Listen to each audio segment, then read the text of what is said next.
नीतीश कुमार जब कमजोर पड़ते हैं तो आनंद मोहन को जेल से बाहर निकाल देते हैं। जब नीतीश कुमार को कमजोर फील होता है तो अशोक महतो को, जो 17 साल से दुर्दंत अपराधी है, उसे बाहर निकाल देते हैं। मगर आज भी अनंत सिंह जेल में बंद है, उनका बेल रिजेक्ट हो जाता है। देखिए, सबसे पहली बात है कि हमको बिहार के उप मुख्यमंत्री तेजस्वी यादव जी का बयान अब दिलों में भाता है।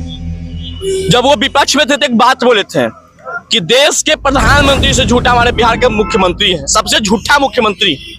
और अब इस बात का मैचिंग हम इसलिए कर रहे हैं कि नीतीश कुमार जी के बयान दिए थे कि ना हम किसी को बचाते हैं ना किसी को फंसाते हैं।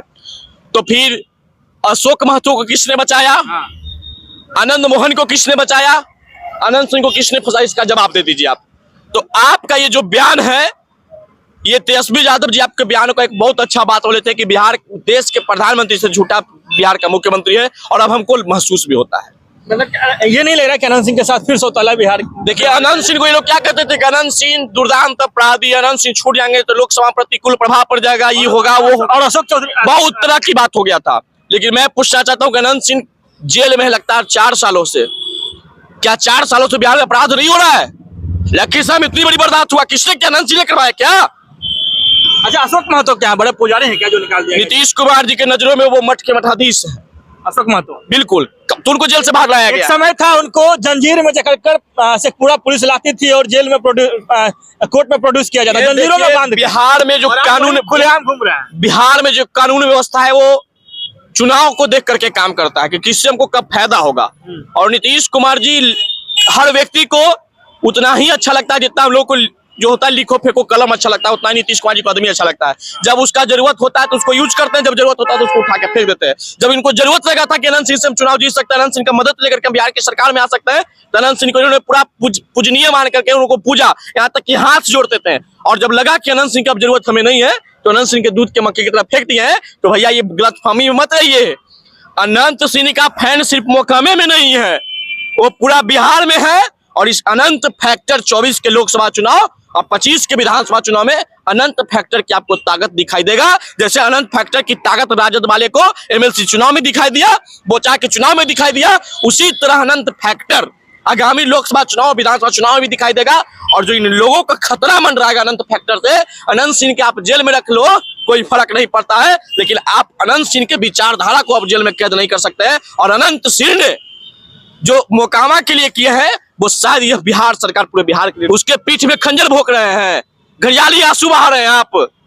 अरे भाई, ये बिहार की जनता, बिहार के स्वर्ण समाज ये भूलने वाला नहीं है।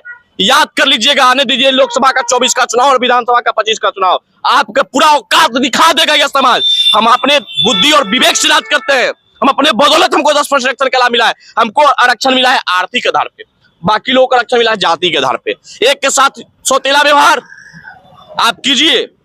अरे आपने 55% आरक्षण दलितों वंचित शोषितों को आपने दिया, अब तक विकास नहीं हुआ।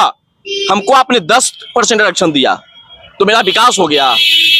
भाई, ये लोग सिर्फ और सिर्फ वोट बैंक की राजनीति के लिए, और इससे किसी को फायदा नहीं होगा।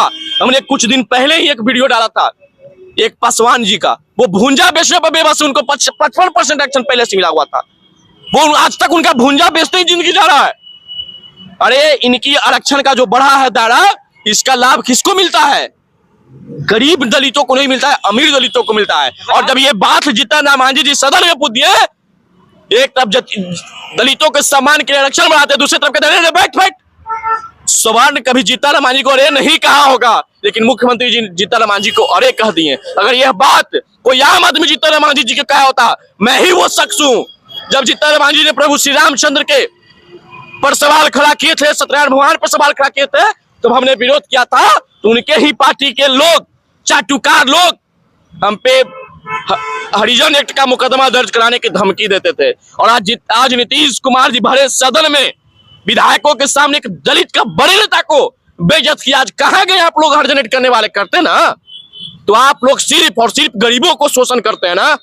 ये जीतन राम मांझी जी को ये नीतीश कुमार जी अपमान किए हैं, इसका बदला दलित समाज भी लगा। हम कहते हैं, खुलेआम कहते हैं कि आप आरक्षण जरूरत पड़ता है तो 100% बढ़ा दीजिए, लेकिन गरीबों को न्याय होना चाहिए, अमीरों को नहीं। आरक्षण का लाभ किसको मिलता है? रामविलास पासवान जी के बेटे चिराग पासवान को मिलता है। आरक्षण का लाभ किसको मिलता है? मायावती जी को मिलता है। आरक्षण का लाभ जीतन राम मांझी जी को मिलता है। क्यों मिलता है भाई? आप लोग उच्च सदन में पहुंच गए, आप लोग आरक्षण छीन लेना चाहिए था। लेकिन फिर भी आरक्षण का लाभ लेते हैं। इससे दलितों का कभी विकास नहीं होगा। इन दिनों बिहार में लगातार जो है जेल से निकालने के कवायद शुरू की जा रही है। मतलब जब हम बात करते हैं नीतीश कुमार जब कमजोर पड़ते हैं तो आनंद मोहन को जेल से बाहर निकाल देते हैं। जब नीतीश कुमार को कमजोर फील होता है तो अशोक महतो को जो 17 साल से दुर्दांत अपराधी है उसे बाहर निकाल देते हैं। मगर आज भी अनंत सिंह जेल में बंद है, उनका बेल रिजेक्ट हो जाता है। देखिए, सबसे पहली बात है कि हमको बिहार के उप मुख्यमंत्री तेजस्वी यादव जी का बयान अब दिलों में भाता है।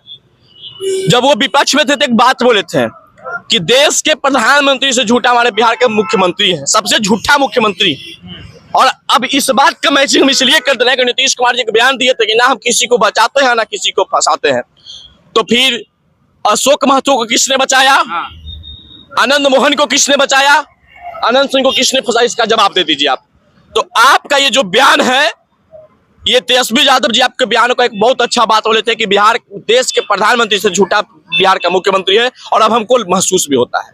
मतलब ये नहीं लग रहा कि अनंत सिंह के साथ फिर सौताला बिहार। देखिए, अनंत सिंह को ये लोग क्या कहते थे कि अनंत सिंह दुर्दांत अपराधी, अनंत सिंह छूट जाएंगे तो लोकसभा प्रतिकूल प्रभाव पड़ जाएगा, ये होगा वो होगा। और अशोक चौधरी बहुत तरह की बात हो गया था।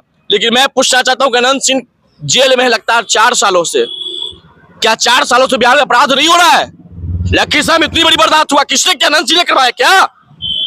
अच्छा, अशोक महतो क्या बड़े पुजारी हैं क्या जो निकाल दिया? नीतीश कुमार जी के नजरों में वो मठ के मठाधीश है अशोक महतो बिल्कुल। तो उनको जेल से बाहर लाया एक गया। समय था उनको जंजीर में जकड़कर से पूरा पुलिस लाती थी और जेल में कोर्ट में प्रोड्यूस किया जाता, जंजीरों में बांध के। बिहार में जो कानून खुलेआम घूम रहा है, बिहार में जो कानून व्यवस्था है वो चुनाव को देख करके काम करता है कि किससे हमको कब फायदा होगा।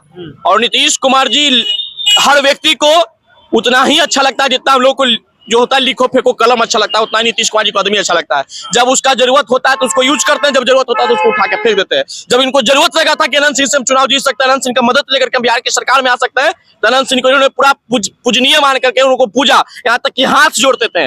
और जब लगा कि अनंत सिंह की अब जरूरत हमें नहीं है तो अनंत सिंह के दूध के मक्के की तरफ फेंक दिए हैं। तो भैया ये गलतफहमी में मत रहिए, अनंत सिंह का फैन सिर्फ मोकामे में नहीं है, वो पूरा बिहार में है। और इस अनंत फैक्टर 24 के लोकसभा चुनाव और 25 के विधानसभा चुनाव में अनंत फैक्टर की आपको ताकत दिखाई देगा। जैसे अनंत फैक्टर की ताकत राजद वाले को एमएलसी चुनाव में दिखाई दिया, बोचा के चुनाव में दिखाई दिया, उसी तरह अनंत फैक्टर आगामी लोकसभा चुनाव विधानसभा चुनाव में भी दिखाई देगा। और जो इन लोगों का खतरा मंडराएगा अनंत फैक्टर से, अनंत सिंह के आप जेल में रख लो कोई फर्क नहीं पड़ता है, लेकिन आप अनंत सिंह के विचारधारा को आप जेल में कैद नहीं कर सकते हैं। और अनंत सिंह ने जो मोकामा के लिए किया है वो शायद यह बिहार सरकार पूरे बिहार के लिए नहीं किया है। नहीं किया। बहरहाल बिहार की क्या स्थिति है आप खुद समझ सकते हैं। बिहार में आज दिनों हत्याएं हो रही है, छठ घाट पे व्यक्तियों को जैसे ही छठ से लौटता है उसे मार दिया जाता है। और बिहार में जिस तरह से जातिगत जनगणना के बाद ये नरसंहारों का दौर शुरू हुआ है, उससे बिहार की स्थिति बड़ा ही भयावह हो गई है। बहरहाल आगे की क्या तस्वीर होगी हम आपको दिखाते रहेंगे बिहार झारखंड लाइव टुडे के माध्यम से। बने रहे हमारे साथ, बहुत बहुत धन्यवाद।